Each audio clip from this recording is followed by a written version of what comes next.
Welcome back to the show! Welcome back to the show!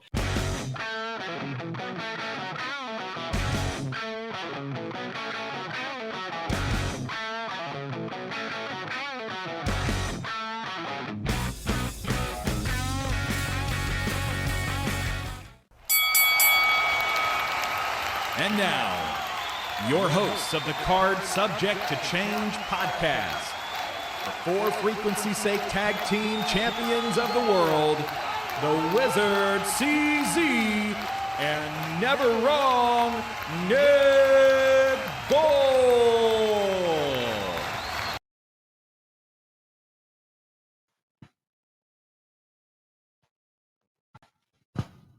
Good morning, and welcome to another exciting episode of the Card Subject to Change podcast, the podcast by the fan, for the fan, of course. I'm Never Wrong, Nick Bull. We are live from the Rock Island County Fairgrounds. This is the Sandra Lee, the 4th annual Sandra Lee Memorial Car Show. I'd be remiss if I did not introduce to you my longtime tag team partner. We are co-champs of the For Frequency's Sake Tag Team Championship Network. Please welcome the one, the only, the Wizard CZ. Wiz, how you doing, bud? Man, I'm doing pretty good. Good morning. That's not something we usually say on this show. No, we're usually night-timers on this. Very rarely is there wrestling to be reviewed this early in the morning, but a bigger cause today. There's wrestling involved. That's why we're here. We're here at the 4th annual Sandra Lee Memorial Car Show, and we have the man. We have the man. I'm going to have you grab that mic, make sure we got it turned on here.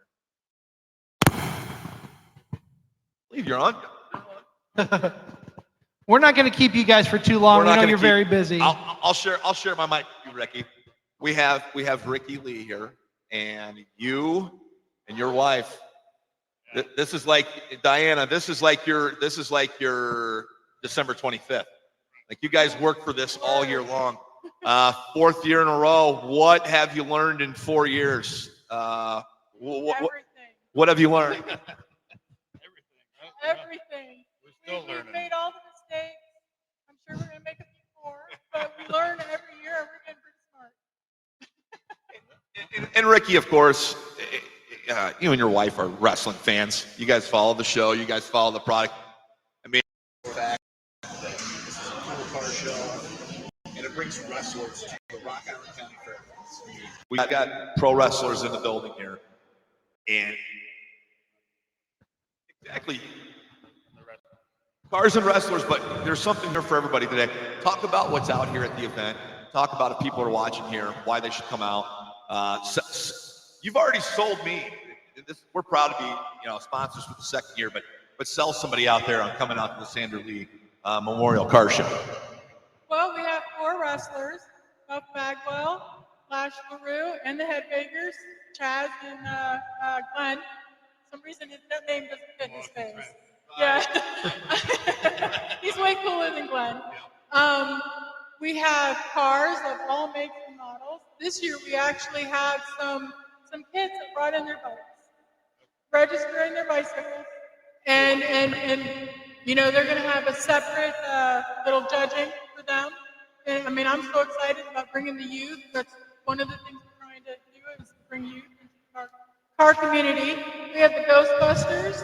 We have Von Hot Rod from California, world famous pinstriper. We have Brian Rhino Templeton, who has been on many paint shows. He's an awesome painter. He's put Trick My Truck and West Coast Customs. They've been here for a couple of years now. It's all about the kids, though. It is. For us, it's bringing the kids in. Yeah, and it's for a good cause. The monies raised here are going to the Autism Society of the Quad Cities. A great cause. There is a great cause behind all of this. CZ, I see you over there licking your chops. I would probably bet on me to be the one to steal that belt before it's awarded. But CZ's got his eyes all over it. If you're watching at home, it's the belt on the table, laying in front here on display. That is the belt that we'll be giving away as the Wrestler's Choice belt here at the Sandra Lee Memorial Car Show here. Maureen Smolene at the Rock Island County Fairgrounds. Hey, it's not raining. It is not, And it's getting brighter. and the sun's starting to come out. Plenty of room, still plenty of room for people to come out and register their car. Plenty of time. And now, Cash back throughout the day, $100 cash back. Might want $100. absolutely. I look across the way here, and you can see on camera, but there is a table of trophies. And I remember the trophies last year. Like how, they're homemade, but they're like it's very unique, very cool to the event. And that's what I think is very cool about that. But I got to ask this. I don't want to ruin the moment, but when does planning start for the 5th annual? I'm sorry. It was last week. She rolled her eyes and gave me a look like, oh my God. And I had to ask the question because I've never planned one of these events, so I don't know when did next year's started last week already? Yeah, he started talking about next year's last Wow. week. Wow. Both myself and his son was like, no.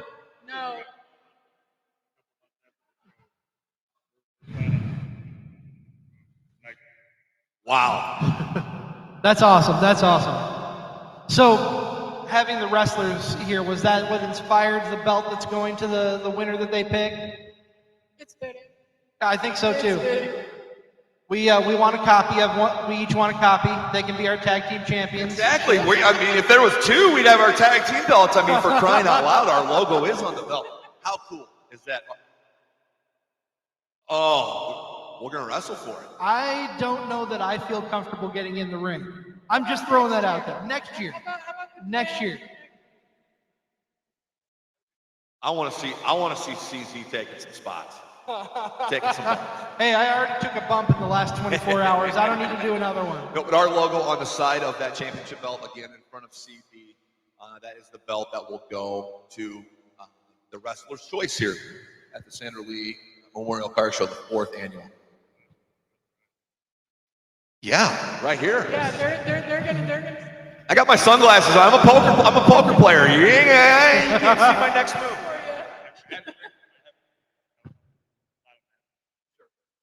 Sure. Well, maybe that's your entertainment next year. An 8-man walk-up tournament. The first 8 people walk up and get in there.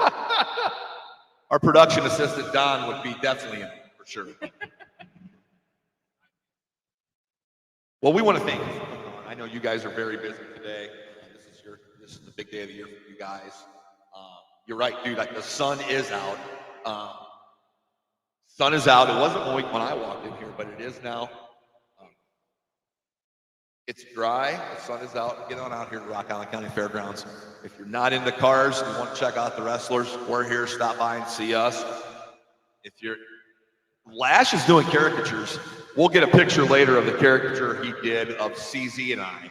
But he captured us pretty well. He's got a very animated eye. There you go. Because I don't have anybody who can do something that I have no,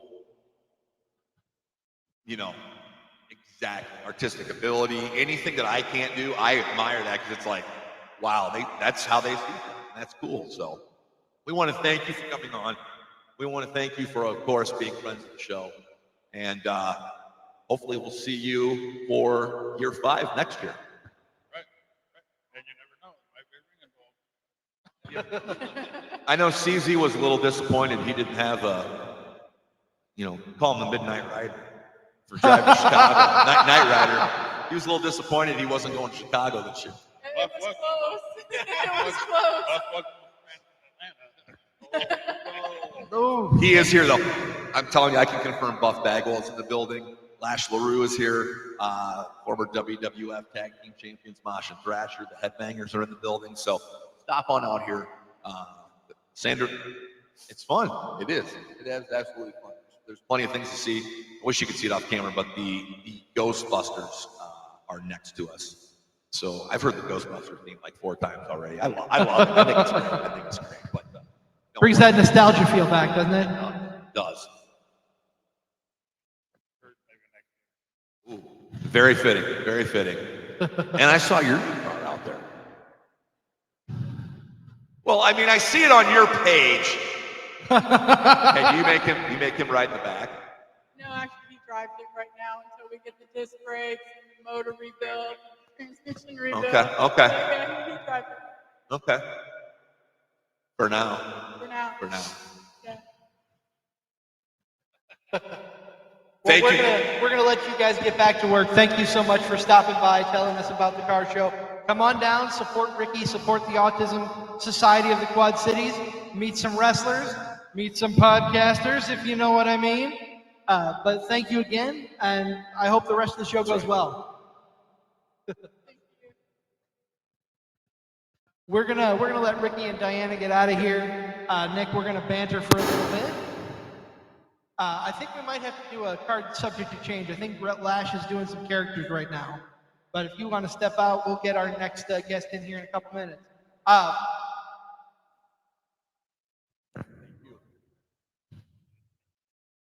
That's Ricky and Diane. I'll get back here. From the Sandra Lee Memorial Card Show. Yes. Proceeds go to the Autism Society of the Quad Cities. We're going to just kind of do a little tap dance here while we get our next guy in here. Right. We've got Lash LeRoux, who is directly to the right of us. And he is drawing a caricature right now. It's really cool to watch because he just started it, and I kind of got a bird's eye view of it. And I know you guys can't see this at home, but it is really cool. We're going to get him on a little bit later. We've also got Mosh and Thrasher. I've got a heck of a dandy way to introduce Mosh and Thrasher. To introduce them and bring them on. I want to ask them what it was like being in that eye of the storm of the Attitude Era. Oh, absolutely. You know, 90s is when they debuted. 97 is kind of, when the spark was lit for the Attitude Era. So, looking forward to that. And they're with. We don't want to take away from the wrestlers and meeting their fans. That's why we're kind of tap dancing a little bit. Yep. While we wait, you know what we can do? We can bring on a friend of the podcast. He's standing right here. Rob Kammerer, come on in. There he is.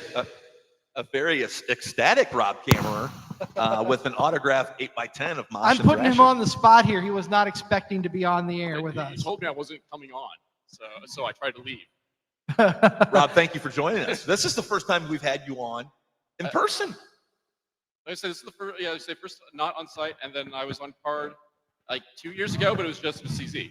Right, you've been on in studio, but we've never done one of these live before. So. Yeah. It's first. Of course, Rob is from the Confusion Wrestling Podcast that can be found wherever you do find your podcast. I'm here joining us on the show. He's a friend of the show. Us podcasters, we don't. It's the scene in Anchor. We all do get along, and we all. Well, for the most part. It's a work brother. I mean, Rob and I had a little tension on the no-sell roundtable last night. I'm not going to lie. He's trying to steal my bit, and he's trying to steal my co-host spot. Joe told me on the Wizards I get to be a co-host because you were turning into Conrad Thompson and got podcasts all over the place. Well, that's fair. That's fair. Yeah, I'm like, dude, I've got a new gimmick for you. I'm ready for this. Take Howard Finkel announcing, okay? Remember how Howard Finkel used to be? He's the overbooker. Rob loves it. It's a way of life. Oh, It's a way of life. What would the overbookers ring? I mean, he's got to have we're going He's got to have a pencil in the ear. Oh, it's got to be oversized. Yeah. And well, I've got that covered. And it's got to have like a giant effing notebook too. And he's just like, if he's not talking, he's scribbling. Yes. It's the giant pencil, right? With one of the big novelty pencils. Yeah, I mean the ones that are at least like. Can we throw a fanny pack in there? I mean, always. Always. Of course. Okay. I love it. I mean, the overbooker. Yeah, I mean, are you even working if you don't have a fanny pack? brother. Well, But Rob, no, we want to thank Rob for coming out today. He met Mosh and Thrasher of the Headbangers. How are they? Oh no, they're cool. They're really cool. Big fans. since the early Attitude Era days. I did tell them that for my first batch of creator wrestlers, like I used their taunts as I was developing the Casanova Camera persona. Okay. In Attitude and Warzone. So I'd be spinning around, stomping my feet. So the Headbangers are kind of part of who you are. Yeah, for sure. Excellent. Hard Rock Kid. Got to see you guys in skirts for the first time, just as I was discovering like Marilyn Manson and that whole scene too. Sure. I haven't talked to them on purpose because I wanted the first time to be when they came in here, but like I got a couple things I want to run by them. NWA Tag Team Champions too. I mean, absolutely. But I want to sneak in and talk to him before you guys did, so I could get the scoop. Of course. Looking for a big payday from 2K25 this year. Ooh. Spoiler alert: big scoop. Got to get the scoops around these parts.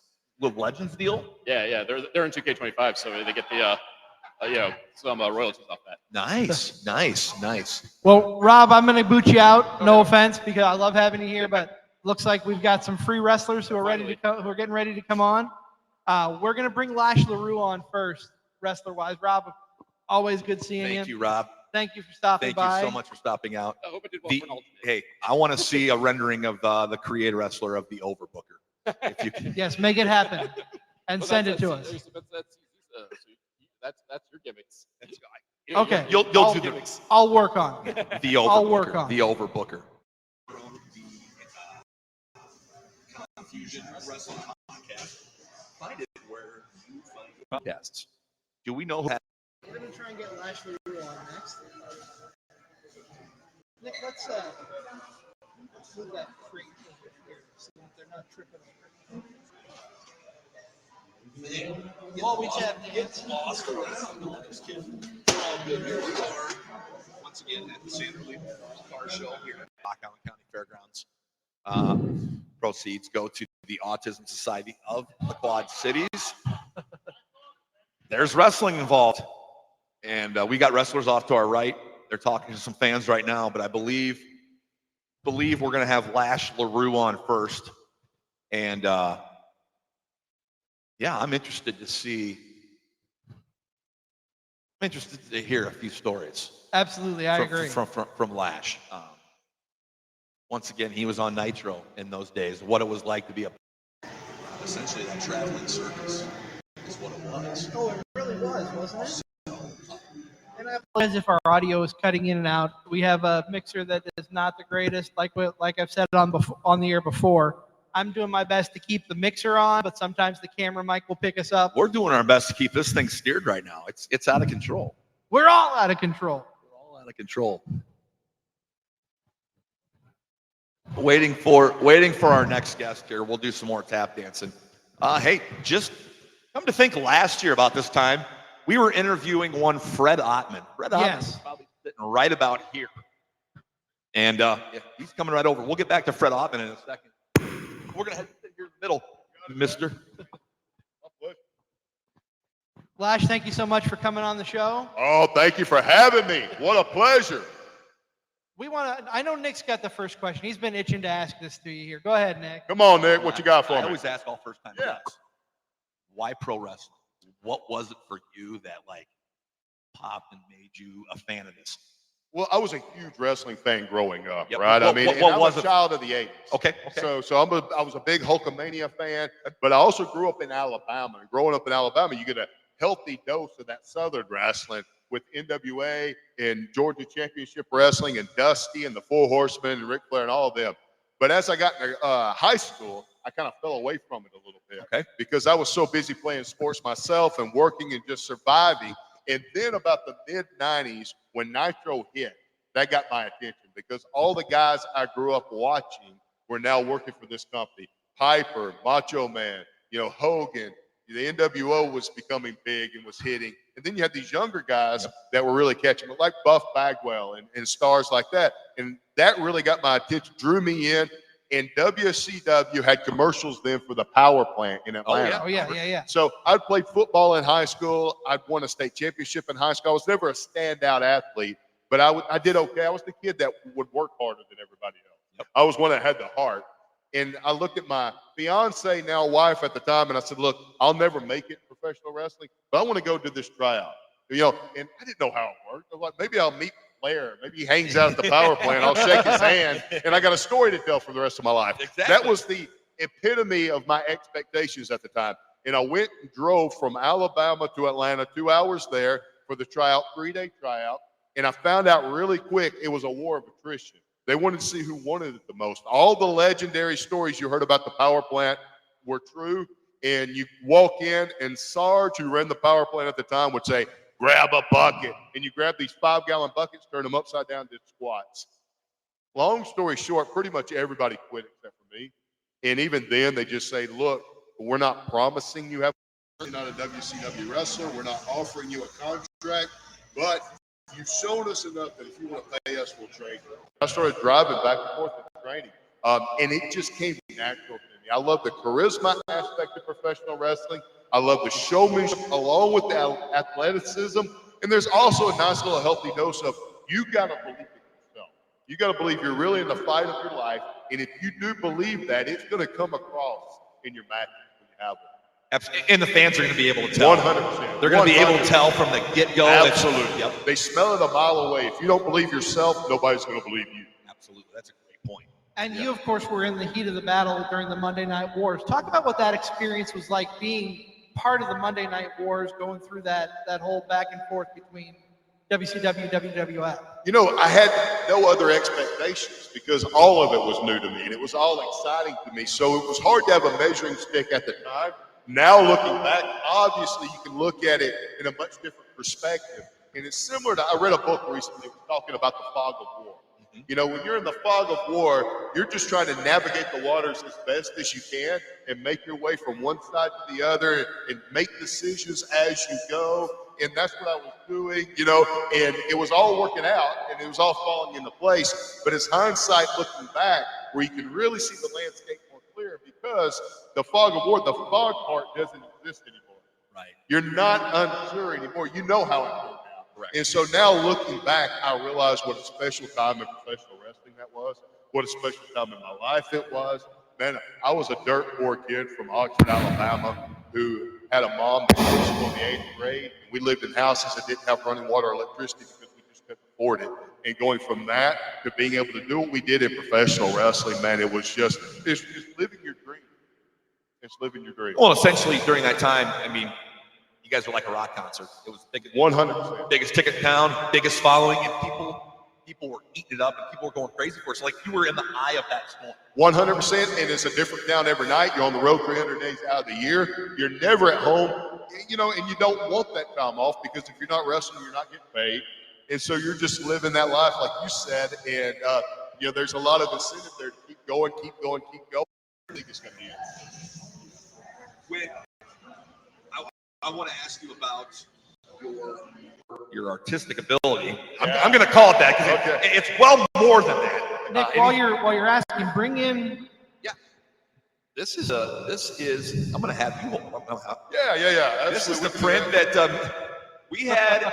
Not only are we featured on the side plate of a title belt that's getting handed out later, we had a pro wrestler do a rendering of us. CG. We've made it. We have absolutely made it. Have you always had this gift, or was this something that you just came across by accident? What I want to hear about this. Okay, so believe it or not, it went hand in hand with professional wrestling. Okay. And here's the reason why, is because I was always a fan of art. I always loved drawing, and a lot of kids do, right? Most kids go through a phase where they draw. Some just stop drawing because they find other passions. Some keep drawing. I never stopped drawing. And I had a lot of friends that loved comic books. They traced what they saw in a Batman comic book or a Superman comic book.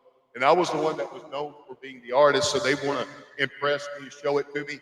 And I love the characters. I like the idea of the Marvel Universe, but I'm a face guy, man. I like the details and the expressions and faces. And if you drew Superman, he's got a square head and not a lot of detail. You're not impressing me with that. You're just not from a face standpoint. Then I discovered Mad magazine. I don't know if you guys are old enough to remember Mad, but Mad was a humor comic book that would make videos. For that to work, they would take something like Top Gun and they go, we're spoofing it this month. And you you look at this storyline in there, there's a cartoon of Tom Cruise. You don't have to tell me it's Tom Cruise because that looks just like Tom Cruise. So that got my attention. I taught myself caricatures just from like copying what I saw in Mad Magazine. And it was just a fun hobby for me. And when I started wrestling for WCW, again, on the road, Nick, 300 days out of the year, different town every night. And you had to be there at noon at the arena for a show that doesn't go live until 7 p.m. A lot of downtime. So you got a lot of downtime. I wasn't a card guy. I wasn't a dominoes guy. You know, we didn't really have the video games yet. So I noticed every locker room we were in had a. So I bought a pack of dry erase markers. I'd sit in the back and I'd draw the boys in the back. And people like Kurt Hennig loved it, you know, and he loved anything that was a rib anyway or a practical joke. So he would goad me on, you know, draw Hulk Hogan, okay? You know, draw him really old with an oxygen mask and a walker. Kurt, he's in the other room. And he goes, hey, he won't care. He goes, you tell him you don't write the news, you just report it. And I said, okay. And the editors and publishers of the wrestling magazine saw me drawing, and they thought, oh, this is kind of cool. This is a wrestler who can actually draw. So they asked me to do cartoons for the magazines, and I started a feature called Lashing Out, where I would just do cartoons, Mad Magazine style, every month in the magazines.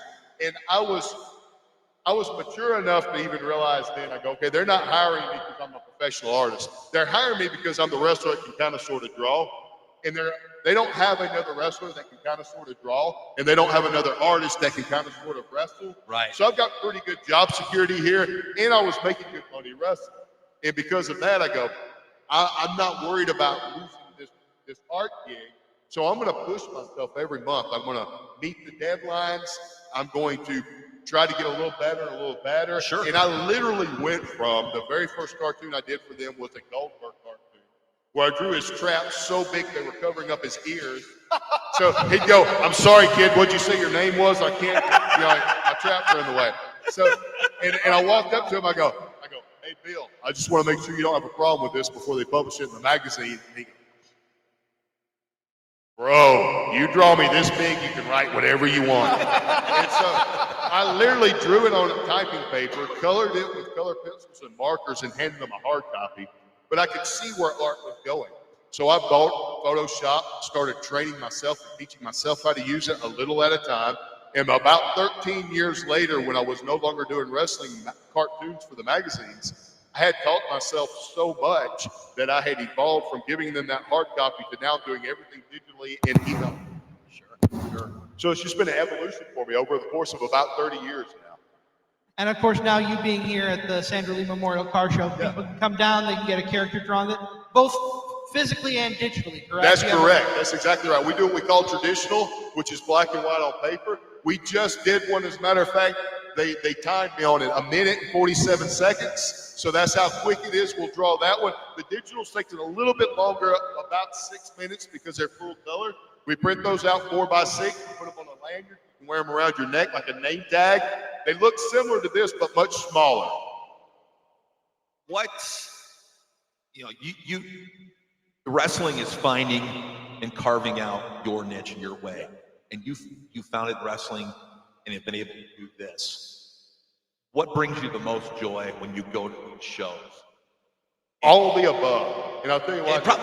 It's probably interacting with fans, and it's also talking with the boys. 100%. The reason why I love what I do when I do these live events and doing characters, it scratches a lot of the same itches, right? You're interacting with the fans when they come in, or the people that you're drawing, the guests. Seeing the boys is so wonderful. You're reconnecting with people like Buff after 25 years. You know, what an awesome opportunity that is. But someone told me pretty early on in wrestling, and I didn't get it at the time because I was too young and I was too immature. They said, I feel like you've accomplished something and you've been successful. Leave wrestling. Find success in something else and come back, and you'll really have a different perspective. And it's true, and I think the reason why is this. You can happen yourself into wrestling sometimes, or you can be in the right place at the right time, or the timing can work out. And then when that run is over, you can sort of convince yourself that maybe I just got lucky. Maybe it was a flash in the pan. When you go somewhere else outside of that, whether you're someone that writes a book, or you do a podcast, or you find success somewhere else, and then you bring that success back to the wrestling business and you marry those things together, you realize that you had a certain level of talent. take pride in. Yep. You've married those talents together, and nobody can take that stuff away from you, right? My artwork that we talked about, one of the things I'm most proud of when it comes to that is I own it. You know, worst case scenario, my phone stops ringing. This man doesn't have to like me. WWE doesn't have to like me. WCW doesn't have to book me in order for me to do my caricatures. If my phone stopped ringing tomorrow and nobody was asking me to do private events anymore, I could still go to a fair or a carnival, put up a tent, sell the caricatures, and make enough money to pay my bills. Right? Absolutely. It's like having a trade. Yeah, it absolutely is. It absolutely is. We won't keep you here. We know you got to get back. You got people over here getting ready to get their picture or their picture drawn. What in the current product catches your eye? Are you still watching the stuff that's out today? Or? I watch just enough to keep my finger on the pulse. Sure. I'm not an avid fan like I was when I was younger, but I watch enough to really understand what's going on with the dynamics. The thing I'm most impressed of right now is especially with WWE, the overall production in the product.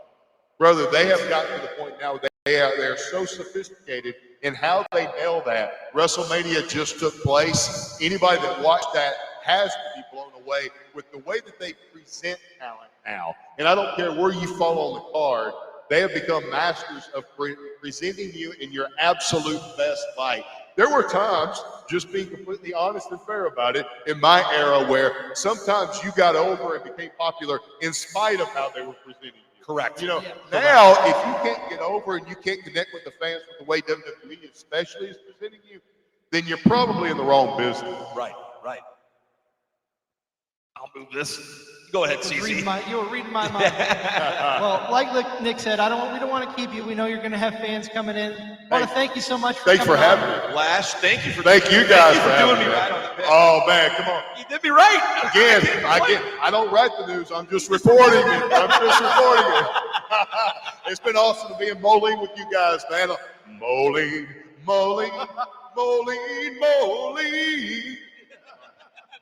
All right, hey, thank you guys. Lash, thank you so much. Thank you. Y'all have a great one. That was Lash LeRoux joining us here at the Sandra Real Car Show. That was fun. That was fun. That was a lot of fun. He has got an incredible talent, and I'm telling you what, like, this is going to hang. CZ says it's going to hang in the high view. We got to give a frame for it. Yes. But it will hang up for sure.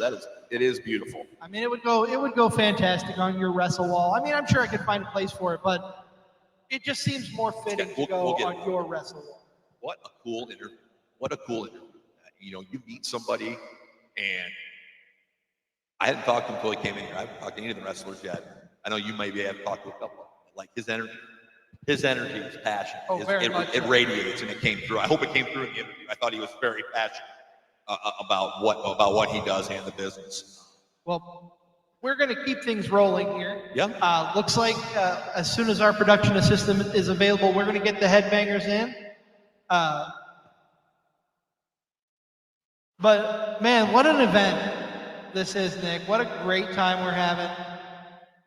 This is why I love what we do, because we get to meet some great wrestlers, we get to talk to some great fans, and just that energy, like you said with Lash LeRoux, amazing energy. Yeah. Very much so.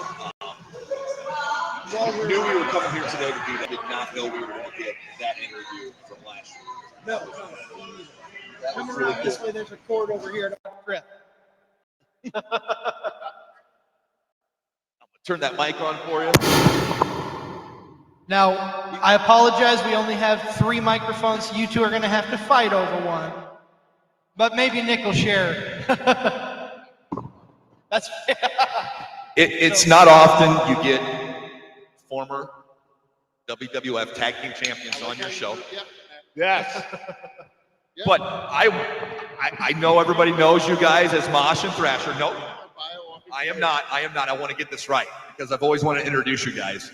Not as Mosh and Thrasher, but as Sister Angelica and Mother Smucker. That's right, undefeated. Undefeated gimmick. Undefeated. I have 2 undefeated gimmicks. What was it like when they go, okay, you guys are flying nuts? Okay, thanks, man. Yeah. Okay, are we getting paid? Are we getting paid differently? Does our pay go up or down? Well, I'm telling you because, you know, when it comes from Vince McMahon, and it's going to be his idea, you're going to run with it. it's a part of wrestling. Because you know why? Because he's going to run with it. And if he runs with it, and we run with it, and we get paid. And we're being used. That's all that matters. You're part of wrestling history. You guys are the first episode of Shotgun Saturday Night as the Flying Nuns. First match. Very first match. What was it like being a part of the WWF at that point? Like, the sparks were firing, the Attitude Era, the Monday Night Wars were kind of starting to creep up. What was it like being in the eye of that storm during that time? Hold on. Let me ask you a question. Absolutely. How do you think it was? If you were there, how would you think it was? Crazy to 100. Cranked up. I just... Exactly. It was phenomenal. It was so much fun. Imagine when we had Lash on, we just had Lash on, and you guys were like a rock concert, going to a town every night with a big sellout, a big following. I imagine it was crazy. And then looking at it from our standpoint, we were still part-time guys. We had a part-time contract. We weren't even full-time. And the benefit and advantage we had was the fact that we lived in South Jersey. So it was a 2-hour drive to New York. All these shows were being in New York. If they had to fly us in, we wouldn't have been used. We were straight up told that at one point. Because someone wanted to try and live in Knoxville. And we were told to be a bunch of morons. Like, you're only being booked on these shows because you can drive here. If we had to fly you in, more things you wouldn't get used. So it was freaking amazing. And Shotgun Saturday Night doing those shows is kind of what got us over with the fans and kind of helped. On Saturday night, honestly, don't know what would happen. How fast we would have taken off. It was a unique idea at the time because you guys were showing up in clubs, wrestling in rings that weren't the conventional size. No. What is your lasting impression or memory of that time, being a part of it? It's funny because not many people can say they wrestled in the New York ring. Right. We did it. That was the Penn Station, right? Yeah. Yep. I don't know. With the Undertaker coming down the escalator. Yes. Yeah. It was just such a great time. It was a good time to be even a fan back then. I mean, it was good for everybody. So, miss those days. You know, speaking of being a fan, talk about your fandom. What drew you into the wrestling business? What was that? What sparked that interest for you? I mean, for me, I was a fan growing up. So I was a fan growing up, and I used to go to the Philadelphia Spectrum and Philadelphia State Center with friends of mine, and I always said, one day you'll see me in that ring. But I kind of said it as like a joke, not thinking it would happen. But it was just a dream I had, a thing I wanted to do, or at least just try one time. And after that one time, I got in the ring. Usually after my tryout down at the Monster Factory, I literally was like, this is what I want to do. I had no idea what I was going to do. I had no idea. I was in my 4th year of junior college. I wasn't doing shit. I didn't know what I was going to do. But yeah, that's what drew me into it, was just being a fan and getting involved. And then, you know, Glenn and I met, he trained me. And then from there, everything for me kind of fell into place. It was just meant to be. Did I answer your question? Yeah, absolutely. That was great. Man, it was just something that I kind of got into after high school. Just wanted something physical. So I was an occasional fan. What was your background if you weren't a fan? You like physical, I'm guessing. Football, wrestling. Yeah. What's the best part about doing these shows? What shows? Like what we're doing today? Yeah. You know, the shows come out, the fans. Like, obviously, it's meeting the fans, but seeing the boys, guys you haven't seen maybe for a few years, and reconnecting. 100%. That's what it's all about.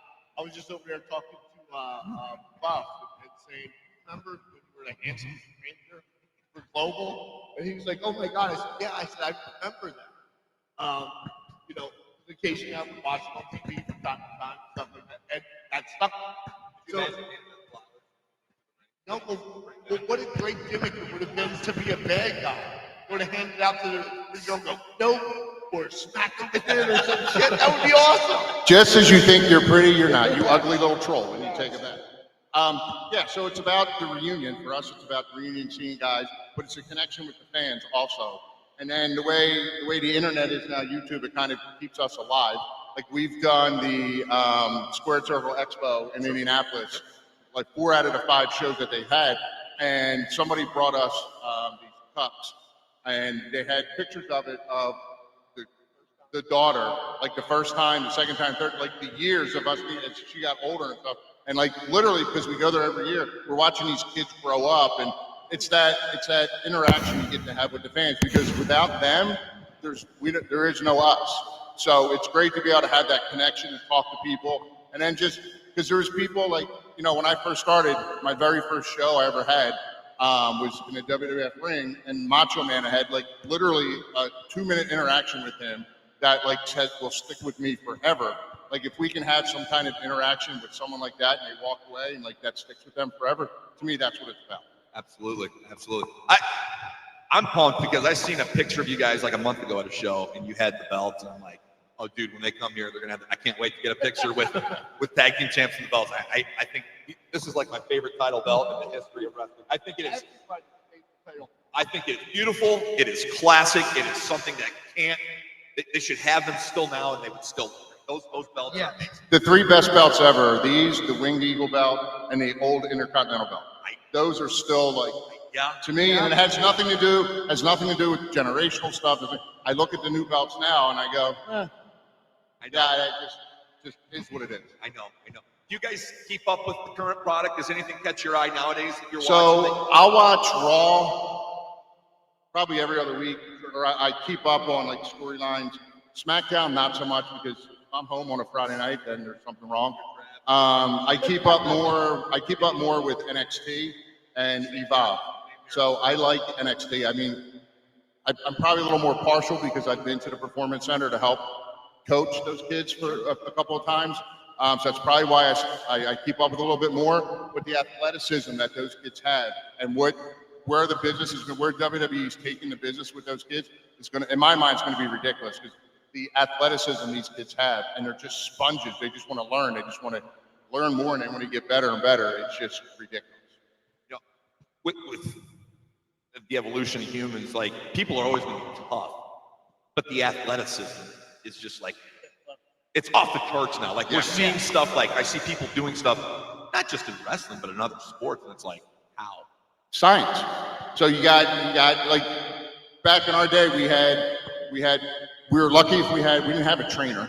We had this guy, Francois, who would come in, and he wasn't a doctor or nothing. He was a chiropractor, but we all trusted him. He would fix us, put us back into place so we could keep going. I mean, they have trainers now. They have doctors in the locker room. They have science. Or they get off days. Yeah, so they get the off days, but they have the science behind it of what your body can go through, what it can't go through. Them lowering, not doing house shows anymore, is going to save everyone. It's going to save bodies a lot more. So there's more behind it now. And the same thing with professional sports. I mean, there's more behind how to use your body and what to do. Like, 25 years ago, you looked at protein intake and you go, oh, like, you can't take too much protein because you're just wasting it. Now there's reports out going, it doesn't matter how much protein you take in, because your body somehow, some way will still absorb it. So just eat all the protein you can. Just shit changes. It's just, like you said, it's evolution. Right. So you talk about watching NXT. I'm going to ask, we call our show Card Subject to Change. Sometimes we play a little fantasy booking. If you were to step back in the ring, is there a team you want to face in today's era? The New Day, okay. New Day, I'd like to. New Day would be fun. Sticking with NXT, Hank and Tank. Okay. I love Hank and Tank. I think they're great. And I think it's funny because when we were in WWE, WWF, whatever you want to call it back in our day, we were those guys like New Day. We did all the products. We did the Super Soaker commercials. We did commercials. We did the appearances all the time like they did. And then New Day came in. That's what they think. Hank and Tank, in my mind, can take that role that we did and that New Day did. They had the personalities. They had the appearance to do the appearances to draw people in, to get the excitement going. So, yeah, so those would be two. Awesome. Well, Mosh and Thrasher, we want to thank you very much. Not only. I don't know if you want to thank us because your ratings probably went way down. Just saying. Absolutely. It's not every day you have tag team champions on your show. No. And we appreciate it. We thank you guys for stopping by. Thank you for coming to our little corner of the world, to this car show as well. We could. This is a little corner of the world. Can I bring up a bad memory? I'm sorry about the burning sensation you have coming out of you. No, it's not that. Oh, you took medicine. I didn't want to bring up beaver cleavage, but this was where you had your match. Beaver Cleavage was here in Moline. Really? Against Christian? Yes. Really? That's my other undefeated gimmick. I know. Really? That was here? That was here, part of the Quad Cities. Yes. I am. I'm gonna have to go. I'm writing a book, and now I'm gonna have to go back and see if I have that in the book. Yes. That if it was here. 1999. Huh? Here in this municipal area How was, about that? was wrestling history. How about that? I hope it makes the book.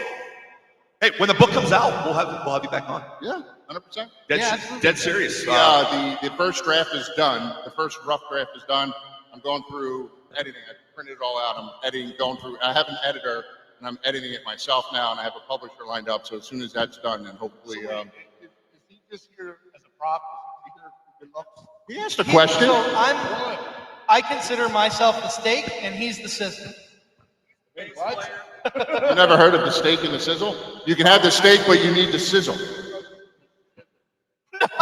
Oh, we're not. No. Wrong tag team. Oh, see, you went right to the gutter. I was thinking, well, scissors will cut a piece of steak, so it's okay. That's what I was thinking. We won't keep you guys anymore. You know, you got fans waiting for you.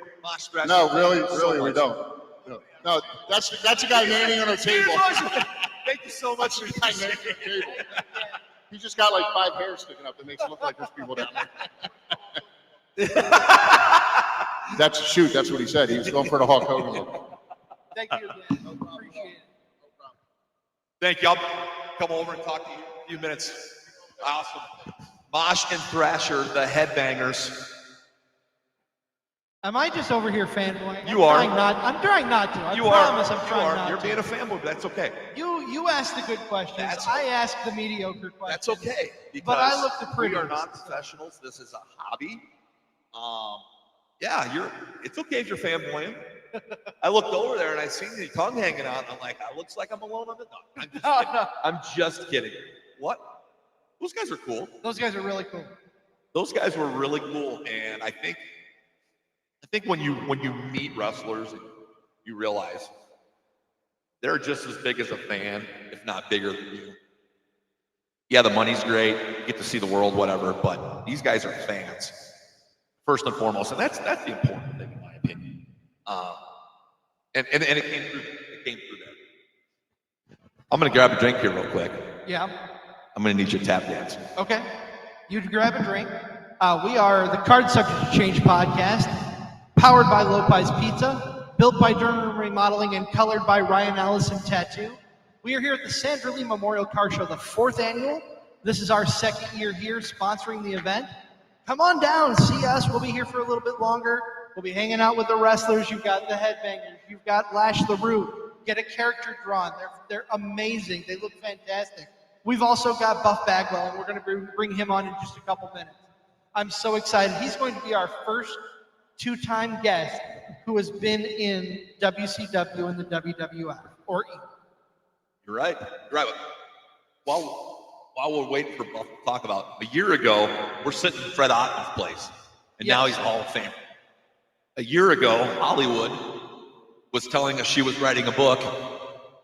We'll have you on when the book comes out. The book's out. We're having her on. We still have to solidify a date since we had She's coming on. She's coming on. I haven't. Hollywood, if you're watching, I apologize. I have been out of touch. I will message you. The Godfather was here last year, so you never know who you're going to see here. And Right. Ricky does a really, really good job of bringing in, wrestlers. Not only that people know, but you go to a lot of these WrestleCons, Squared Circle Expo, the prices are ungodly. Yes. For pictures and autographs. Here, it's reasonable. Ricky does a good job with that. We have known him. We knew about the Headbangers coming for quite some time. Yes. And I was excited when I found out that they were coming, just so I could ask them about the flying. I got to do that on the show. I knew that was going to be where you were going to go. This show is, this is cool. And I'll sit here and gush on our show, but being able to interview former wrestlers live on our show is so freaking cool. Amazing. And to be on location and to be able to do this live. We've had so many great opportunities, whether it's with Ricky Lee here at the car show, Absolute Pro Wrestling in Waterloo, so many great opportunities. Planet FunkCon let us come in and interview their wrestlers. Yep. This is why Buff is going to be a two-time guest. Super excited. Very excited. Yeah, we're yeah. live. Come back. Yeah, come on. Well, most of the day, yo, we are. I don't know if you're taping We are live. live and in living color. Oh, okay. All right. How many people are watching? Right now, 2. 2. All right. But that's okay. Does your computer count as one of the 2? No. Oh, okay. All 2 are you? Do you have any questions? Honestly, we have more people watch like later after. Because you know, that's the great part about it. Usually, It's like Netflix. Usually With we us, tape our- once a week. our- Usually tape Sunday nights. This is different. That's right. we our biggest We audience. used to do that. We used to watch Nitro afterwards in the hotel room. We generally get anywhere between 200 and 500 views on Facebook within a week, Oh, okay. depending on the episode. Hopefully, this will get a lot of traction. Hopefully I don't get you can't. Well, Not you at all. haven't said anything to get. I was hemming and hawing, like, should I bring up the beaver cleavage thing? But I'm like, Listen, let's talk about that. all right. Because when Ratchet was on here and I asked you guys, hey, you want to be flying nuns? Yes, sir. Yes. What was that like when that was brought to you, and how it was portrayed to you? So it was portrayed to me that, listen, we have this idea, Glenn was hurt. We have this idea that we would like to run past you and have you try out and think it would be fun and different because they were going to go a different way with Glenn when he came back. And my initial thought was, crap, I've never really wrestled on my own. Right. Because since I started, like Glenn trained me, I had 3 matches on my own, then we started tagging. And then, you know, even if I did singles matches, it was in some kind of storyline or angle where Glenn was at ringside. So I always kind of had him as my crutch. And I was excited about it. I was like, all right, this will be different. And my head was buried in boobs every night. Like, how could I not have, not like that? Like, so, and then when they killed it off and they said to me, all right, now you're going to be Chaz, this kid from New Jersey that's just here to have a good time. I went, okay. But then I went, who's Chaz? Because when I first started, I wrestled as Chaz. And then we were the Spiders. And then I was a Headbanger. And then I was a Beaver who was having sex with his mother, insinuating. But who was Chaz? I never knew who Chaz was. So I was like, all right, I got to figure this out. And then looking back, I would have done it a little bit differently. I don't regret what I did, but I would have done it differently because back then, anyone who had a female with them was getting a push. And they were getting used. Her and I didn't get along very well. Our personalities clashed, but I didn't look at it as a business. I looked at it as, I'm here, as long as I do what I'm told to do, then I'll be fine. But if I would have looked at it as a business, I would have embraced her as a business partner and kind of ran with it and taken off. But instead, I did everything I could to try and get rid of her. And that's when Glenn came back, and that's when the whole storyline came up, me beating her up, and all that bullshit happened. But I was excited about it and nervous at the same time because, again, I never wrestled singles, so I had to figure out who I was. And that's what I tried to do. How does your mentality change going from tag team wrestling to singles wrestling? For me, good question. Tough question to answer.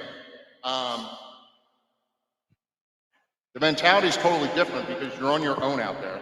And when you're a tag team, I can sit there and go, okay, like you get lost, you get blown up, and you get that 1 second of, oh shit, what do I do? Oh, let me just tag out. Not to sit on the apron and think about it. And go, okay, maybe we should do this. I should have done that. Or we call, like Glenn and I will call spots for each other. Like when he's on the apron, I'm in the ring, I'll be like, hey, y'all spot out. Or when he's getting ready to tag me, I'm the one calling the double team. When you're in there by yourself and you get that maybe lost for a second, the only thing you do is grab a hold. You grab a hold and just sit on it. For me, it was tough because I was always, all right, I'm going to do 1 or 2 moves, and then I'm going to tag Glenn back and double team. I do a move, double team. I move, double team, tag in and out. When I'm out there, I had to figure out my own moves. You're looking around. Right. Nobody there. Yeah, there's no one there. You're by yourself. I imagine it probably is quite the shock of the system to adjust to. You're going out with somebody that you're out there by yourself. You mentioned earlier that you spent some time working out with your phone. So. Yes. What was that like being able to give back, as former wrestler, and be able to help out the guys that are just scratching, guys and gals that are just starting to scratch the surface? It's amazing, especially there, because those most of the ones at the WWE Performance Center never even watched wrestling. They're all coming out of college. They got the WWE ID for the independent kids, and then you got the NIL program they have now. So a lot of them didn't watch, and 99% of them at that Performance Center weren't even born when I was wrestling, because they're all 20, 21 years old. But the really cool part about it is they're coming in, and those kids want to learn. They want to get better. The respect they have, even not knowing who I am. Not that I would expect anyone to know who I am, but they would come up and they're like, "We know you're here coaching. We know you're somebody, but who are you?" And then I would tell them. And then the next day they'd come back. They're like, "Holy shit, we looked you up. Like, you've done a lot. You've done it." And then they want to learn and they want to get better. Right. And then to help them, I love that side of it, because then at heart, if I wasn't wrestling, I would have been a teacher. Sure. Most likely. But what subject? Probably phys ed. I would have been a coach. But helping them do something and then watching them go on TV and watching them actually do it and pull it off, or helping them with a few spots, and because I produced matches when I went up there also, to produce a match and then have them come back and go, "That was amazing. We did it." And that side of it, I love. I think it's amazing. I think it's amazing how that comes full circle. You talk about being a singles wrestler out there by yourself, not knowing what to do, and you go to produce it. Yeah. So, absolutely. Yeah, and the first couple matches I produced, so Steve Carino, if you know Carino. So I've known Carino since, 30 years, and he's one of the coaches up there, and he works mainly with the tag teams. So I was working with him at first a lot. But I watched him, I followed him, shadowed him the first time I was there for the week. The second time I went up, they kind of let me do my own thing and produce the matches myself, which was amazing. Yep. Just sitting there and watching it and helping them and watching them go out and perform it and pull it off and have it look really good is amazing for me, because I'm as invested in that match as they are, because obviously I'm going to come back and do more. So. Right. So that brings up a good 2-point question that I want to ask you. Going back to when you were beginning, what was the best advice anyone gave you? And now coming full circle and being part of the training process, what's the best advice you have for the younger generation? It's probably the same. So the best piece of advice I was given was listen to everyone, kind of digest it. What you think works for you, hold on to. What you don't think works for you, skip it. But listen to everyone. So, and that's probably about the same. It's probably about the same, but it's different now, because up there you have so many coaches, they all kind of know what they're doing. And, me on the independents back then, you're getting a piece of advice from, Joe Blow, who doesn't really know anything. And then up there they're getting advice from, Fit Finley and Terry Taylor and Carino and, Shawn Michaels, guys like that, a little bit different. But the biggest piece of advice I can give someone now is, A, have a backup, and B, have an exit strategy. Take your money, invest it into different businesses, different things you want to do that you're interested in. So when it does come to an end, you have something to jump into. When my contract expired in January of 2002, I had no after plan. I didn't know what I was going to do. I ended up packing up my stuff and moving to Florida. So, I did something totally crazy. But yeah, you need to take your money, invest it, have that exit strategy. And you really never know when that time is going to come, whether it be your contract expiring, getting released, or even an injury. So that backup plan, that's good advice. You have to have that mentality so that you have something to fall back on. Yeah. Not everybody's going to be Matt Cardona and get released from WWE and hit it big on the indie. No, well, Matt was smart, because Matt figured out the internet and YouTube before anyone else did. Matt is, I actually looked up to Matt, and I told him this before, and I've become really good friends with Matt. I told him before, he's the one so Glenn and I didn't really wrestle together for 10 years. He was still living up north. I was down in Florida. When he moved back down, I was like, we need to use YouTube. We started doing the gimmicks. We made fake belts again. We went out there calling ourselves again the Tag Team Champs of the Universe. We started calling out all the other tag teams. Am I that boring? No. No, he's coughing. He's coughing. Just kidding. He's coughing his mouth. So, and I told Matt, I was like, I said, I kind of stole your idea, but we started calling out all the tag teams, and they eventually started, I think it was Kofi and who was a small little kid that was tag champ. With Kofi? Yeah. This had to be 10 years ago. Wasn't Tyson Kidd? No. No. A little. I'm racking my brain. Evan Bourne? Yeah. There you Okay, go. okay, Yes. okay. So they responded. He's a little guy. I'm like, I can't think. Yes. So they responded to one of our things, and then Charlie Haas and Shelton Benjamin were Ring of Honor. They responded. Like guys started responding to it, and all of a sudden, boom, we're getting booked all over on Indies, all over. Sure. So the power of the internet has kept us alive. But yeah, Matt figured it out, and that's why Matt stayed so long at WWE back in the day, because they couldn't get rid of him because he just kept himself relevant by using social media. I think when you think of indie wrestling, name association with him. He's the guy 100%. who has totally capitalized on podcast. Toy line. 100%. I mean, his toy line main action figures are Glennon. So, and then right after, Aren't they called like major bendies? Yes. Yeah, these big rubber major, guys. yeah. Something So like that. he actually, so they made the little ones of us, and then there was another one he got us, and then right as he was starting the big rubber guys, right when we signed our Legends contract with WWE, and he was like, I'm like, Matt, we can't now. Like, so. Right. Which I would have loved to have had those big rubber guys. Yeah, no doubt. Well, But at the same time, I'm very happy with my WWE contract and the new action figures that just came out Absolutely. by Mattel. They're freaking amazing. If you haven't seen them. I've seen him. What is it like to have a pretty much state-of-the-art kick-ass action figure of yourself? It's pretty awesome. Listen, it's really, I'm a very humble person. It's really kind of hard to put into words. It's just, it really is. The Yeah. details of it. It's ridiculous. It is. I mean, even like, it's funny when they came and I got them, my son said to me, he said, so which ones are your favorite? Like the very first one, middle ones, like which ones are your favorite? And I said, it's a great question. It's kind of hard to answer, but my answer is the first ones will always be my favorite because they were the first ones I ever had. Right. But these are just so ridiculously awesome. And it's made us sort of relevant all over to be able to do appearances and shows and stuff like that. Yeah, There's a whole generation out there that wasn't alive when you guys. No, and when you get a 10-year-old kid comes up to your table and starts talking to you about your matches you had this match, and I'm like, how do you know? They're like, oh, WWE Network and YouTube. And I'm like, oh, like you actually go back and watch that. It's amazing. Yeah, it is. It absolutely is amazing. What's been amazing is the fact that Mosh came back on our show. Yes. And we're talking wrestling. This is so great. This is so great. What is your number one lasting memory from wrestling? Well, simple. And I'm getting goosebumps right now. You're the. So we went back in 2016. Hadn't been on TV in 15 years.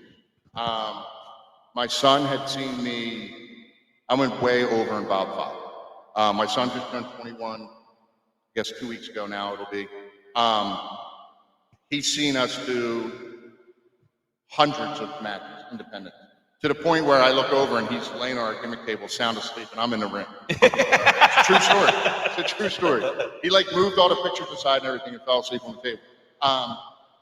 But in 2016, all I wanted for all those years, one time for him to see me in a WWE ring. For sure. Whether it was on TV, whether it was a house show, every time they come down to Florida, I would reach out to Hunter and say, hey, is there any way I could do a match? And he was like, insurance reasons, you can't do it. But I'm like, I'll sign a waiver, I'll sign whatever you want. I just need one. Just never happened. And then seeing Road Dogg all the time, doing shows, knowing he was close to Hunter, I was always putting it in his brain. Yeah. And then Brian was head writer for SmackDown, and he called us up, brought us up, we did a show in 2016. The greatest part about that was my ex-wife, we were married at the time, but she took her phone and set it up so the TV's here, he's sitting here, and the phone's behind him. She videoed him watching me come out. So as I'm coming out, I can see myself in the reaction, and I said to him, what do you want me to do in the ring so you know it's for you? And he was like, I don't know. And I'm like, how about the monkey face? I always did the monkey face. And he said, no, that was Amy. I did that for my niece. Amy, that was the monkey face. She watched it. So he finally said to me, he goes, I want you to dab. That's when the dab was big. Oh, yeah. Yeah. And I said to him, I go, I hate the dab. I'm not doing a dab. He goes, that's exactly why I want you to do it, because I know you hate it. I was like, fuck. I'm like, all right, fine. I didn't cue. I didn't tell anyone I was going to do it. Like, I didn't tell the camera guys. So we go down in the ring, do the monkey face, I roll in, hit that opposite turnbuckle. I did my thing, and then I hit the dab, and the camera was dead on me, and you caught the whole thing. And the reaction of him, he goes, oh, and he starts laughing, and like he starts like wiping his eyes. He won't admit it to this day that he teared up, but the kid teared up. Sure. Sure. That's probably one of the, I mean, you know, WrestleMania 13 is easy because it's our first WrestleMania and we won. Winning the tag belts, that's easy, we won. Wrestling LOD, I mean, things like that are great. But for me, that was the number one thing of being able to watch. Like wrestling on TV would have been one thing, but being able to watch his reaction to it is something else. Oh, absolutely. That's an amazing moment. But you got the video, which I do. It's on my phone right now. Awesome. I can show it to you. Awesome. It's great. Awesome. Yeah, it's amazing. Yeah. Yeah. Wow. I'm sure we bored everybody now. So No, not at all, man. We still have 2 viewers. Oh, 2 viewers. do any of the 2 viewers have a question? Once they realize how long, like the stories that you have told on here. So all of these stories will be in my book. That's called. I'm hoping to keep the title Beneath the Skirt. I think that's great. That's a great Beneath title. the Skirt and stories, whatever it is, and it's basically it's all road stories. It's all things that as I went through my career. It's not the crazy stuff that involves Snickers bars and all that stuff like that. Right. It's just road stories of what was going on in my career and what I was thinking. Like when we wrestled LOD when they came back in '97, and they give me the doomsday device, and I'm laying on the mat, covering my face, and I'm laughing the whole time, going, I can't believe I just took the doomsday device. Like this is fucking especially since it was their first match back after 4 years. I thought it was going to be a squash. It wasn't a squash. And then we went 2 segments, and then it was a double count out, and the whole thing. Those are the stories in the book, kind of behind the scenes in my head of what was going on. And I'm hoping it's out by Christmas. I'm excited. Quick question. You brought up WrestleMania 13 as your first WrestleMania. This year, the Bret Hart versus Steve Austin went in the Hall of Fame. Did you get to watch that, or what were your thoughts when that happened live? You know what? It's funny because there's so many things. It's a great question. There's so many things that went on that I never realized or watched. We were so involved in just what I was doing. I never really sat in the back and watched.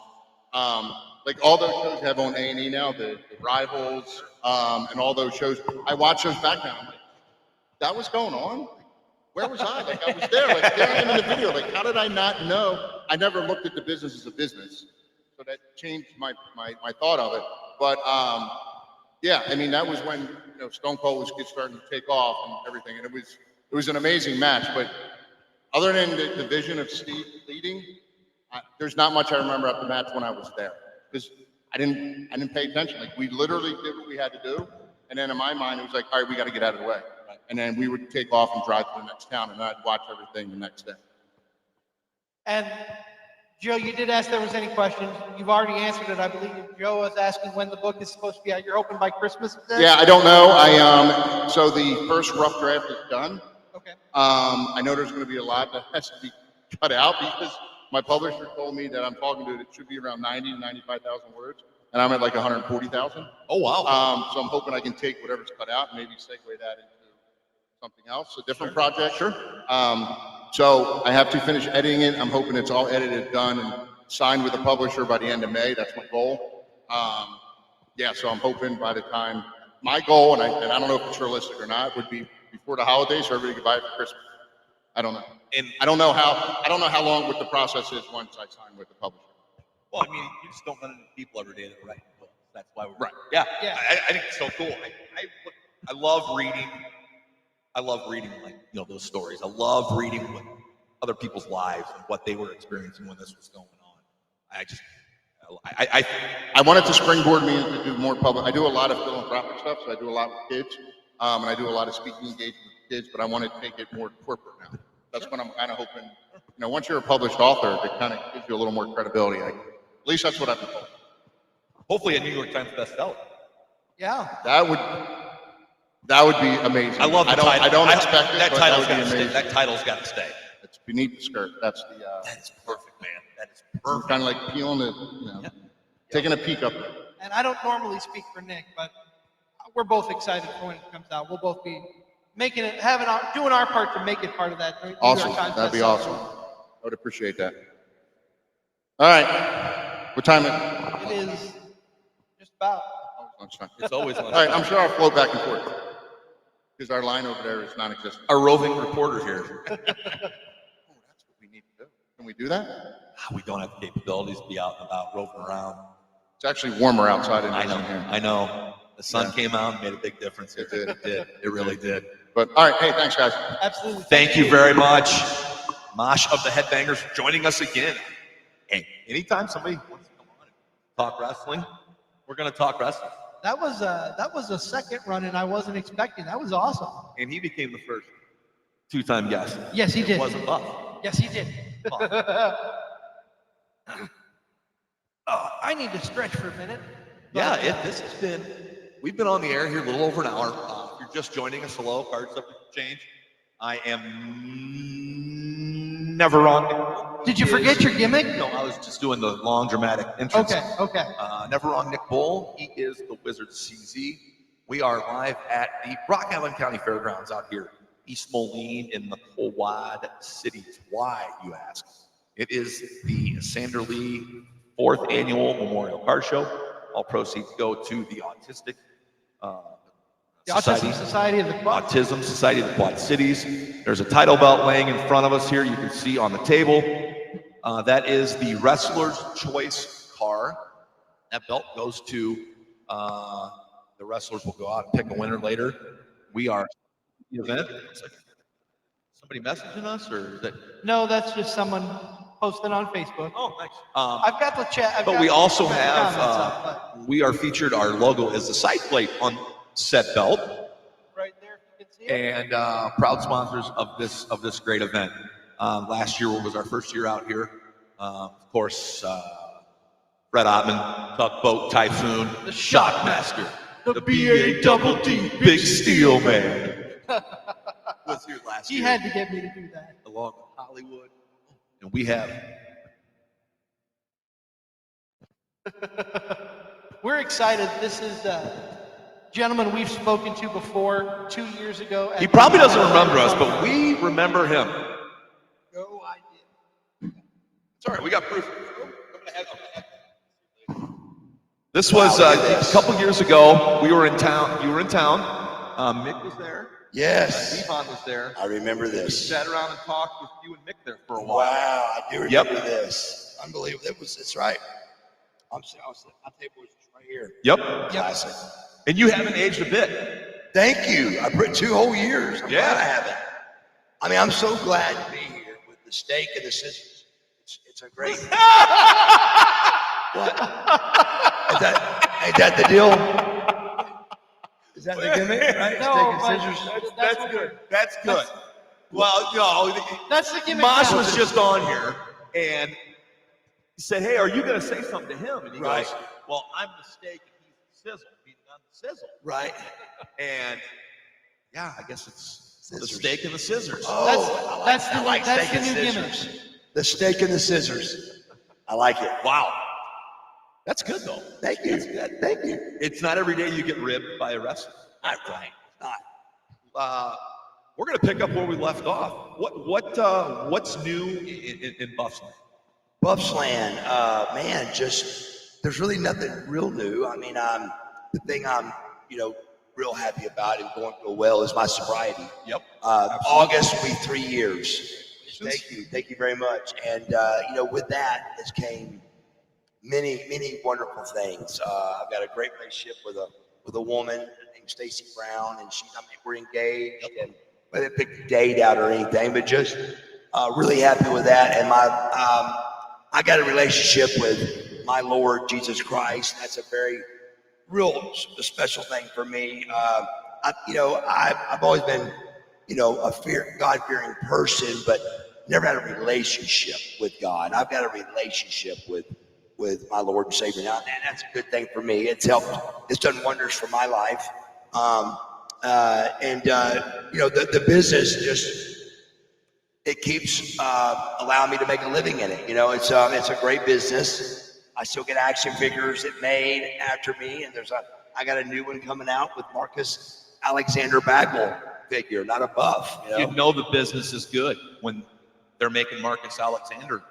It's got to be a good thing if that happens, right? So that means you're still in the mix. Absolutely. Right? You're still relevant. You're still known. You're still relevant. You're still known. The thing I'm wanting very bad is I want to be underneath the WWE umbrella. I want to brag about and be part of something successful again. You know, it was fun to be part of World Championship Wrestling. I was a very small part of a big company called WCW, and I watched it go from nothing to a major billion-dollar-a-year company. And You were also part of probably the biggest faction of all time. probably the biggest faction of all time, NWO. And that's a big Wolfpack deal. right there, baby. There you go, Wolfpack, baby. And so that's true, and just very blessed with all that. But I want to be underneath that WWE again. I want to be part of a team again. I mean, doing the signings and all the single stuff. I love it, and I'm still around the business, but I want to be part of a team again. Right. It's fun. I think it's I think it's coming. I mean, I really do. I think it is. I mean, I hear stories of like the Nasty Boys. I think Rock and Roll. I mean, Honky Tonk Man just signed a Legends deal. Yep. The Nasty Boys recently did. I think I'm in the mix for that. Sure. Hopefully. Sure. And then hopefully get a Legends deal, and then hopefully one day, the WWE Hall of Fame. So all that's in due time, I think, and just hope for the best. You gotta put good out, and then good comes back. I think for you, the wrestling's behind you, but the fans have never forgotten Right. who Buff Bagwell is or was, the impact Buff Bagwell had. Yes. That's always going to last. Yes. I think I'm not a wrestler, obviously, and I think to still be known and relevant. How many years ago was your last professional match? 25 years ago. To be known 25 years later. People, on a one-name basis. Yes. Buff. Great. Yeah. You say Buff, everybody knows who Buff is. Buff, yeah. And that's cool. And I tell you, I think I've noticed recently that's cool is my finisher is used a lot. And I didn't even think about it, but I was doing a show in Shreveport, and the radio guy calls me and he goes, "How does it make you feel that, people use your finish?" I'm like, "It makes me feel really good," but nobody's ever asked me that. That night I watched WWE and one of their tag teams, Street Profits.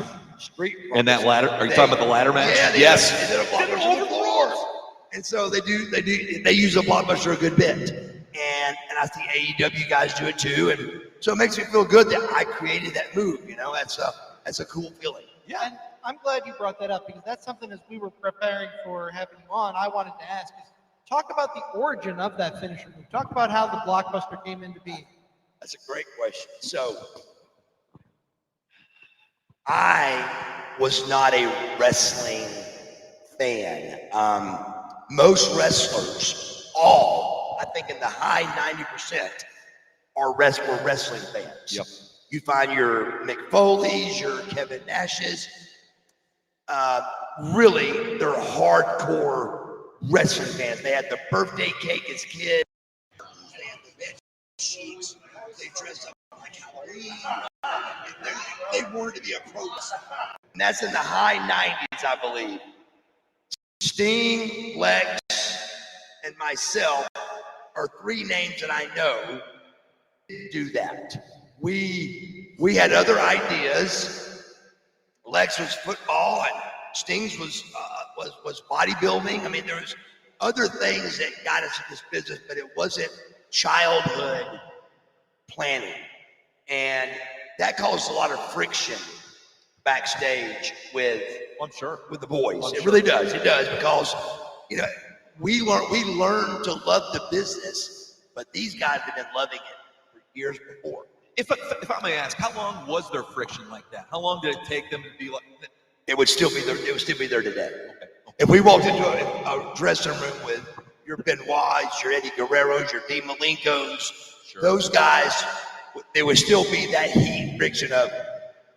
Those are body guys. They don't work. They don't work as good as we do. There's always that friction with body guys and workers and guys that really love this business and guys that just got maybe a little bit lucky. You know, it all boils down to what you can do and what your rating is. But during all of this, I learned to like Rick Rude because of his body, and he was tough.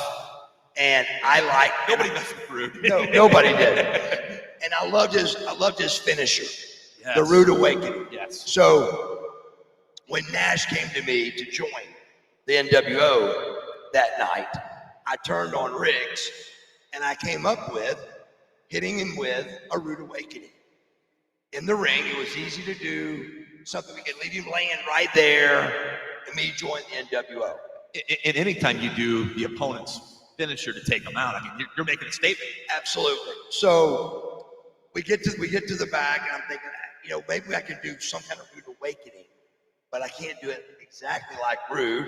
So me and Scotty in Cedar Rapids, Iowa, which is not far from here, right? We're probably 90 minutes from there as we sit right now. Yep. Cedar Rapids, Iowa was NWO's very first pay-per-view, sold out. Yes. Incredible amount of people came. It was like sell out, really cool entrance on garbage trucks. Yep. The blizzard was coming, and it was really cool. Anyway, in the hotel room, me and Scotty Riggs came up with a neck breaker off of the ropes. Okay. And we just kind of on the beds in the hotel room, just kind of practice how you can land it and how you could feed into it. And so we had it pretty good worked out. We were going to do it in the ring the next day before the match. Practice. We got to the building and we were swamped all day. And so I go, Scotty, I can do it. I can do anything. And so can you. Just feed me right there and I'll hit the blockbuster. So the first time I ever performed a blockbuster was live on the sold out pay-per-view in Cedar Rapids, Iowa. There you go. And I think it was one of the best ones I ever did. I really did. It was easy. It was a good, clean blockbuster, and it was a really different move. And I thought so different that maybe it wasn't cool, but these kids now still like it and they still do it. I love it. It makes me feel good. It's always been one of my favorite movies. What a story. That was the first time you ever did it. First time ever. NWO sold out? Sold out. Cedar Rapids, Iowa. Wow. You learn something new every day. I did not know that. Yes. You get on this show, you learn something. Yes. Cool, man. After you did it, you knew you had something. Oh yeah, it was, and to be honest with you, at that stage, it wasn't named. I didn't have a name for it. It was, I think it was Disco Inferno. One day goes, hey, that's the Blockbuster, and I went, that's a good name. So Disco gets credit for the naming it. It's the Buff Blockbuster. Now if I can just get these people to say the Buff Blockbuster instead of the Blockbuster. What if it was the Buff Buster? I love that even better. The Buff Buster. I like that. So do I. We can change it up. I like it. If I ever get in the ring and do it, it'll be the Buff Buster. Thank you. Okay. I remember with Jake, seeing guys do the DDT, he was upset that, they would do the DDT and then the person would kick out. And I saw guys that had great moves and people were just using them for high spots. But I don't care. I think use it anytime. I think it's cool they're using it, so right. But I do understand Jake's, thing with they're kicking out and stuff, but I'm just glad they're using it. Yep. I can understand that, but I'll counter it with this. Nobody can do it as good as Jake does. Oh. And that's why no one kicked out for Jake. There you go. That's a good very good example. Very good example. Well, we're here talking with Buff Bagwell. This is the Card Subject to Change podcast by the fan for the fan. We're here at the 4th annual Sandra Lee Memorial car show. And we're talking with Buff Bagwell. I brought a picture in for Buff to sign. It's when the first time we interviewed Buff. Years ago, but we're back and we're glad to have him on the show. So that was 2 years ago? 2 years ago. That was 2 years ago, almost 2 years ago. Yep. What's your favorite part? Obviously, it's connection with the fans. Is it seeing the boys meet up with people, reunion type thing? I mean, what's your favorite part of My favorite part is the fans. If you take 10 or 15 minutes and just step back away and watch me do what I do, it's something that you can tell that I enjoy doing. For sure. It's not something that I'm paid to do and I'm here and I gotta be nice for a couple of hours. And this is something that I really take pleasure in doing, to seeing a person that walks up and wants an autograph and me to talk to them, shake a hand, and talk to them for a few minutes. So I really enjoy the interaction with the fans. Walking around with the boys is kind of tough because when you walk off, you're not, the fans are at your waiting, so I just don't want to do that. So a lot of times you don't really get to see the boys as much. You'd like to take time and go around and say hello a little bit, but it's kind of tough because they're so big and spread out. Yep. Sometimes you're just losing money when you go walking off. Right. What current product? What catches your eye? I like. What does Buff Bagwell go out of his way to watch? I go out of my way. When in the business, I like LA Knight a lot. I think he's, to me. Could you imagine a feud between you two? I would love that. Oh my gosh. He's watched a few Buff Bagwell videos, I can promise you, and I love that. But he to me reminds me of myself, just a guy that could always be in the mix with the way he acts. He could always be in the mix. But I do like that product. I like him a lot. He's believable to me. Some of the guys just aren't, as believable anymore. Used to, you got a lot of big killers and your Goldbergs and but there's just no killers out there anymore. I like there to be some big boys again, but these guys they look great and they're doing a great job. Buff, earlier you said something that really struck with me. You put out good energy, you get good energy back. You've been doing a lot of work with Diamond Dallas Page. Can you talk about what that experience has been like for you? That's the first thing that drew me and Dallas toward each other. Was he was shocked that a young, good-looking kid was nice and was good to fans and was fun to be around. It really kind of took him back, I think, because most young, good-looking kids are smart Alex and they're cocky and they're entitled. And I was not like that. I was real down to earth and would sign autographs, and I never said no to a fan. And he was a really big fan guy also. He always had time for the fans. So that was the first thing that drew us together. There was 15 years apart, sure, in our age, but on paper we were the same, which blew his mind because of the examples I just gave.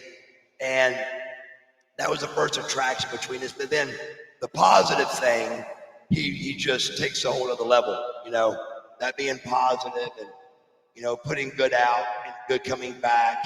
That's his whole demeanor. I mean, everything, his whole oxygen is positive. Everything he does is just positive, good stuff. And, I think the problem with it is people want everything now, like I was telling my mother about praying one time, and she was like, I prayed about this and it didn't happen. I go, Mother, it don't work like that. You gotta continue to pray and continue to building that relationship with God, and then good comes back. And that's kind of like what I'm saying with good out, good coming back. You can't be sweet to this guy today or this lady. Right. Somebody's gonna be sweet to you next. It don't work like that. You gotta continue to put good out. And when you continue to put good out and you put that into the atmosphere, then I think all of my heart, I know that good comes back. And it's just up to you on keeping that good going out. And that's hard for a lot of guys to do. I can say firsthand, I know good comes back because good is back here on this show. Buff is back. Buff is back on here on the Card Subject to Change podcast, and we are so happy he's here. Absolutely. Where do you guys base that up here? Yep, we're based here out of the Quad Cities. Yep. When do y'all run your show? Sundays, usually at 6:30 Central Time. Okay. Yep.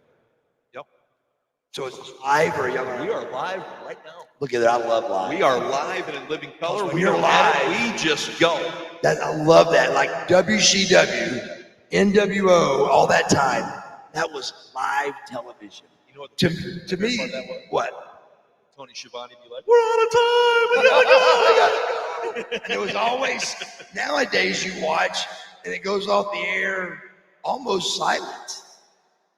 Man, back in the day, it was going off the air.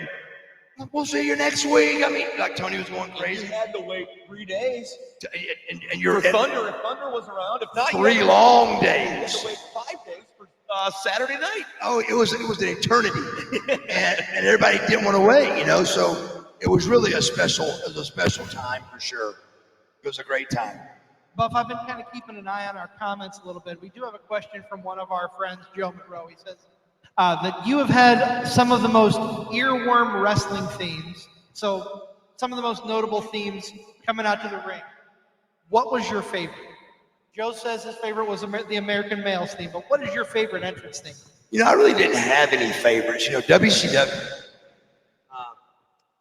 we had to use what's called Ted Turner's library, and I never even focused on a song or anything, but I never really like, oh, I love that. But they gave you a song and you used it, you know? Right. But the American Males song is as cheesy as the words are, believe it or not. Without the words, it's got a great beat. I mean, if you ever just, well, the American Male video, they don't have the words in it. It's just me and Scotty like riding motorcycles and throwing the football, the American Males, Right, you know? right. But the words aren't in it. And it's got a great beat. It's like, you know, it starts off, it goes, and then it goes, ba-ba-da-da-da, ba-ba-da-da-da, da-da-da-da-da. But the words are going, American Males, American. And it's a little cheesy, but it's a very, you know, snazzy catch. You know, I love the. You say cheesy, but people know it. Yes. They do, and Jimmy Hart wrote it, and I love Jimmy Hart. He's always, It's awesome, baby. oh, man, I love you, baby. I love you, baby, darling. Baby, darling. I'll tell you, as much as I love the American Males theme, I was partial to Buff Daddy because you would come out, you do your little dance and the little pose. That was my favorite Buff Bagwell time right there. That was my favorite of the songs. I mean, like, I was too young. I can't tell what me and Scorpio came out to. Me and Too Cold Scorpio, we were World Tag Team Champions. Yep. If I wasn't young, for example, I would have thought of a name for us. Like, why they didn't create a name for the Tag Team of the Year and World Tag Team Champions. We should have a name, like, you know, I mean, like Ebony and Ivory. Yin and Yang. Yin and Yang. Too Bug, Too Sweet. I mean, anything though, but something right showing that we were a team instead of Too Cold Scorpio and Marcus Alexander Bagwell. They don't go together, you know. But so I couldn't tell you what the music was, but with the Buff Daddy music, my voice was in it, you know, like I'm so pretty or I'm buff. And Jimmy did that, but the best song has to be American Male. American Male. You keep mashing that. This is our mixer. You mash that. That turns the mics back on. He's keeping them on. He's keeping us on. We can pick up the audio from the camera mic, but this is a lot cleaner. Gotcha. Usually we have a second laptop set up that this doesn't turn itself off on. Gotcha. But having trouble connecting to my Wi-Fi source. So thank you very much. Thank you. Change. Thank you. Always. That was a savior for pro wrestling. Absolutely. It's on every card. Every card Every- subject to change. Absolutely. I get tired of people stealing our gimmick. I'm just going to throw that out there. You should. Last question I'll ask you. What is the lasting thing you'll remember from the height of those Nitro days? Lasting thing that I will remember. It was a special time, brother. I mean, it really was a special time to be a fan of wrestling, to be a wrestler, to be NWO, to be WCW. All of it was very special. I think just the mere fact of I was in the NWO, brother, just all the what came with that, the private jets, the Nitro run, the 83 weeks in a row that we were. I mean, Buff Bagwell was a huge part of 83 consecutive weeks, you know. So that's a big deal, and I'm just super proud of that time. And it was just a great time. It was a great time. For sure. But a private jet brings you to a building, let you wrestle, and then a private jet takes you back. It was a very special time for sure. Well, that's incredible. Yes. Buff, we appreciate your time. Thank you guys. Love man. having you back on. Yes. We loved having you on the first time. Yes, thank you. If you're ever bored on a Sunday night, hit us up. You can come on anytime. That sounds great. I definitely will. Absolutely. Thank you guys. Thank you very much. That is Buff Bagwell joining us here. Buff joining us here on the Card Subject to Change podcast. And we had Buff Bagwell, we had Mosh and Thrasher, the Headbangers. A little bit. Probably 40, 50 pounds. Good. I know. I got an 8. I got 3 kids and keeping up with. I am tall. 6 foot. Nope. I mean, I'd be 6'6" with wrestling boots on, wouldn't I? I never thought I'd be face to face cutting a promo with Buff Bagwell. Overbooker, there you go.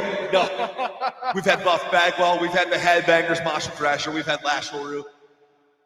I know we got a show tomorrow, but I don't know if any show's going to touch this show. I think you're my. No offense, Jay Wesley. We are looking forward to having a great time with you tomorrow, but we got to sit down with some big names today. We did. This was awesome. Some legends in the business, and Buff mentioned wanting to go in the Hall of Fame. He's a Hall of Famer in my eyes already. He is a first ballot CSTC Hall of Famer. Yes. Without I don't need to run that one by you. I'm going to go ahead and just waive the editorial rights that you have on that. He'll go in the first class with Mantar. I got to stop that Mantar thing. It's really getting old. We've had a good day. I want to thank each and every one of our guests. Rob Cameron from the Confusion Wrestling Podcast. The last bastion in professional wrestling. The last bastion of independent wrestling. Independent wrestling, yes. The overbooker can't get it right. We also had Lash LeRoux who was on the show, Headbangers, Mosh and Thrasher, and of course Buff Bagwell. He is the Wizard CZ. I'm Never Wrong Nick Bull. You can reach us 6:30s on Sunday. Tomorrow we have Jay Wesley from Absolute Pro Wrestling on the show. We're so glad you joined us here today. We want to thank Ricky and Diana Lee for having us out here. We're sponsors of the event. And Yeah, thank you all for tuning in. If you've tuned in live, we appreciate that. Yep. Thank you if you're tuning in after the fact. This has been great. For my partner, Never Wrong Nick Bull, I am the Wizard CZ. We are Card Subject to Change, the podcast by the fans, for the fans, powered by Lopez Pizza, built by Durham Remodeling, and colored by Ryan Allison Tattoo. We will see you right here tomorrow. Have a good rest of your day.